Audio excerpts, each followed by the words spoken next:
Alrighty lads, we're back. This time with Atmorans. Honestly, with this topic, it is rather difficult to cover, and we will cover why.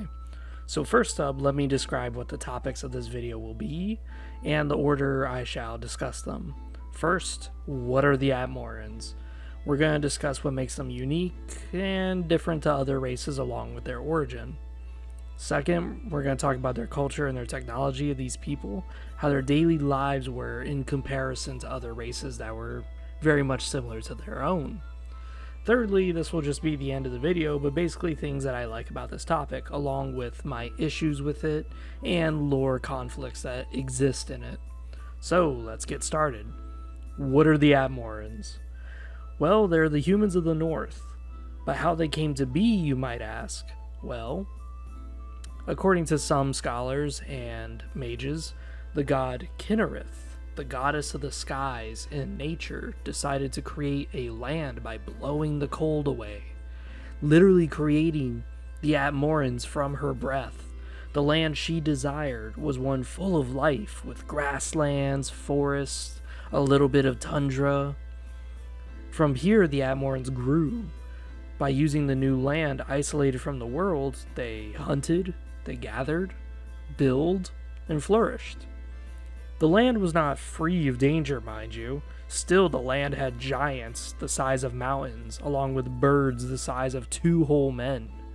Of all of nature's gifts the goddess Kinnereth could give, she also blessed these people with bears. Yeah, what a blessing.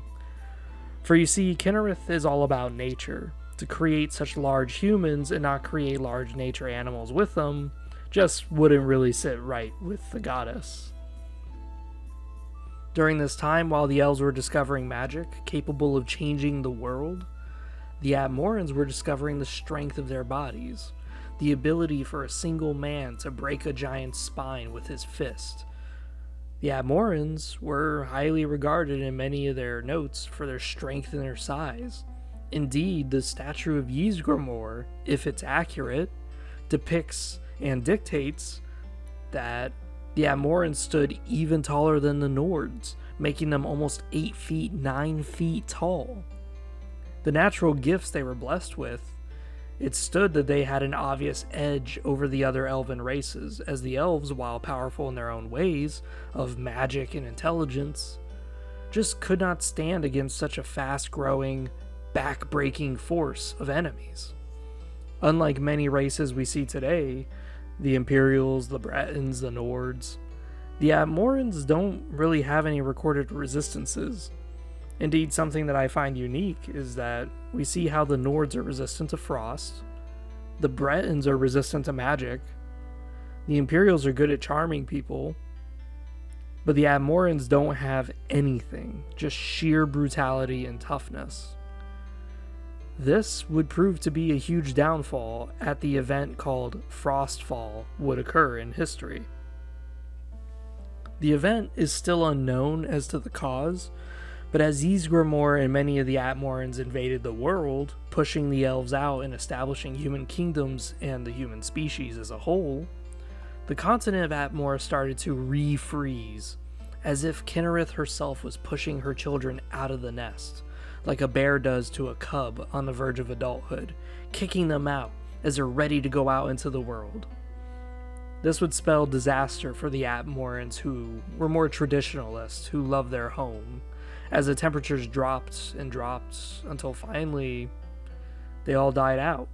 The last boat we have recorded in history was a boat of Atmoran immigrants who arrived in Skyrim carrying nothing but just corpses from disease, famine, and frostbite. The culture and technology of the Atmorans is very primitive. Their own continent of Atmora was known for having multiple tribes and chieftains that constantly waged war on each other, along with a constant battle for food, as the Atmorans had no agriculture technology, so it was strictly hunting-gathering lifestyle for these people. They had early stonework technology, as we see that they have these huge mounds and barrens, but much of it is kind of clay work, where their mason would simply find a rock that coincidentally fits the wall that they need to build. Their smithing, though, on the other hand, was phenomenal. Despite a lack in other technologies, the Atmorans were great weaponsmiths, able to use what little access they had to iron and steel to forge strong, brutal weapons that, even to this day, rival newly forged steel weapons. I'm not joking, in Skyrim, you'll have a steel sword, you kill a Draugr, which is just a very, very undead Atmoran or Nord, and their ancient Nord weapon is 1 point better than your current steel weapon. It's like, what? How good is it that they can exist for hundreds of years with no maintenance, rusted as hell, and still be better than New Day stuff? Their magic, on the other hand, was rather lackluster. Still capable of amazing feats that impressed many people, like laying runic traps, enchanting, even the mighty Thuum, capable of shouting walls apart. You may have noticed a bit of a theme here. The Atmorans were warriors, as such that their war technology was obviously way more advanced. We get accounts from the war with the Falmor, how the Atmorans had battering rams and used longship boats to travel to islands for the sole purpose of invasion. Capable of utilizing mineral deposits deep underground, only to make weapons and armor, but nothing as grandiose like silver urns or jewelry. Funny enough, most of the jewelry is like that of the Forsworn. It's simply just a rope with stone tablets lassoed around it, maybe a few bones to add some value to it. And that's pretty much it as far as their technology goes. It was mostly war-driven. To the Atmorans, honor was integral to one's soul. To live life exploring and fighting was their way of attaining spiritual happiness with eternal satisfaction. We get a few stories of how some Atmorans, after the conquest of Skyrim, still explored the world, settling in places like High Rock and Hammerfell, where they intermingled with the human populations there and fought off more elves. The lives of Atmorans was full of religious gods as well, but not any gods that we know of. In fact, the gods of the Nord pantheon strike the most resemblance, which may indicate what the Atmorans lacked the name of gods, so they simply attributed animals to their personalities. We got the wolf, the bear, the owl, the hawk, the whale, the fox, the rabbit, and most importantly, the dragon. There's probably like 3 more gods I'm missing, but you get the picture. They see a god, they witness a god, and they attribute an animal to its properties. Each village or mound would have their own priest dedicated to such a god. So you would have your wolf priest, who would conduct marriage ceremonies and provide compassion to the pack. This case, the pack is the village. Very reminiscent of the divine god Mara, who also provides marriage ceremonies.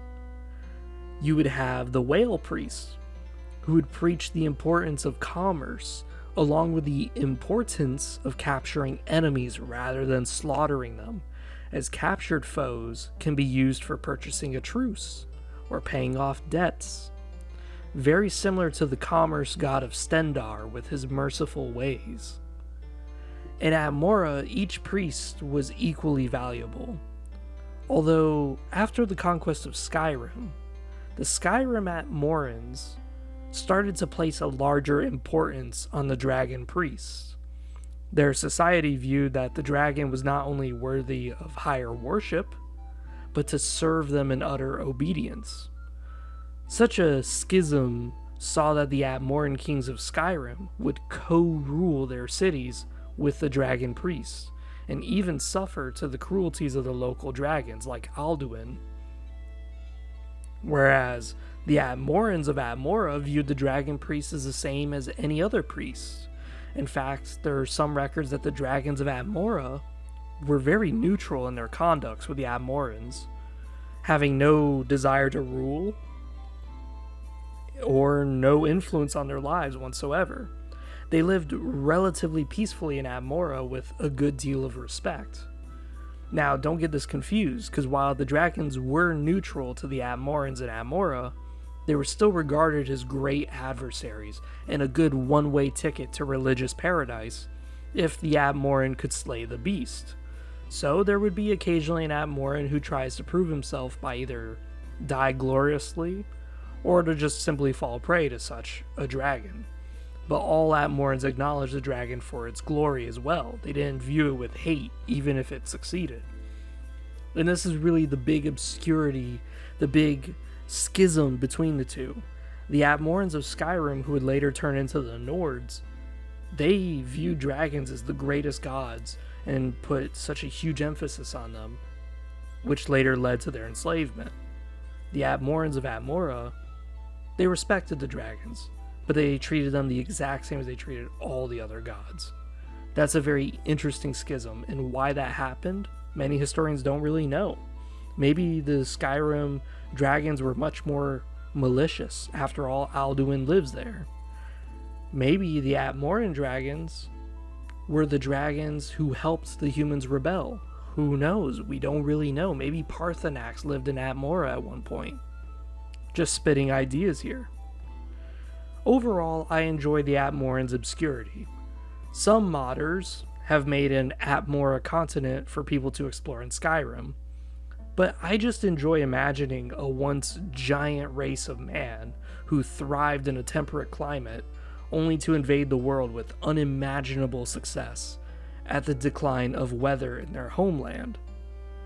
It's a battle of survival, which not only matches their culture, but perfectly encompasses the invasion of Skyrim, why the Falmor conflict was so important as we see the last fight between the elves and man, which sets the founding stone for the Elysian rebellions of the Aelids and the creation of the Riemann Empire, which would soon be followed by the Septim Empire. The Atmorans do have a bit of lore obscurity though.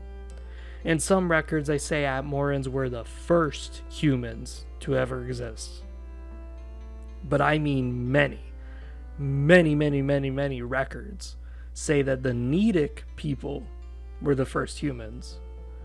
Also, there's the Redguard, who come from Yakuta. An example of this would be that many scholars view Skyrim as the birthplace of humanity. Yet the Aelids, the Falmor, the Durini, all had human slaves. In fact, in Ysgramor's story, where he fights the Snow Elves, it's even said that the Falmor were experienced in killing humans due to their experience with Need slaves. In my opinion, what I think people usually mean by saying humanity was born from Skyrim is they actually mean the freedom humanity has comes from the Atmorans. As up until this point in history, the human race was enslaved by the elves, being somewhat genocided in different parts of the world.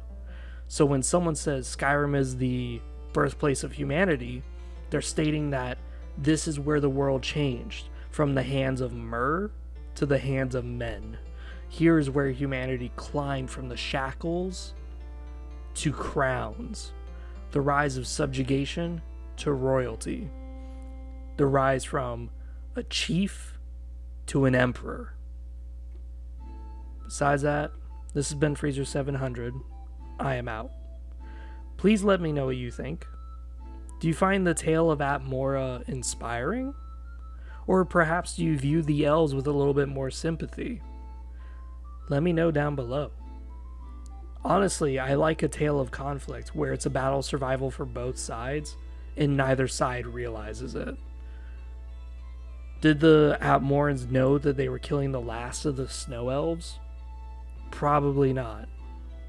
Did the Snow Elves realize that if they had won, the Atmorans would have died on Atmora because the temperature was dropping? Probably not. So it's a battle of survival between two amazing people where neither side was going to like the outcome. So besides that, this has been Freezer 700. I'm out. See you guys next time.